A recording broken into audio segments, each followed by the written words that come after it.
President Obama says that now is the time for the U.S. to act to curb climate change.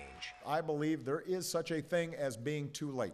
In a bold proposal, the Obama administration wants to cut U.S. carbon emissions from power plants by 32% over the next 15 years, a move he says will actually help the economy. But I am here to say that if we want to protect our economy and our security and our children's health, we're going to have to do more.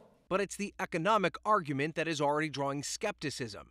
Much of the Obama plan calls for a dramatic reduction in the use of coal, a main component of the U.S. energy market. If you're a single mom in Tampa, Florida, and your electric bill goes up by $30 a month, that is catastrophic. The president attempted to show that smart planning when it comes to energy could lead to a cleaner earth and a more robust economy. We're the first generation to feel the impact of climate change and the last generation that can do something about it. But not everyone, especially Republicans in Congress, share the president's view of the future. Facts matter. Here are the facts. If you look to the satellite data, in the last 18 years, there's been 0 recorded warming. An intergovernmental panel concluded that the climate is warming and almost certainly due to human activity.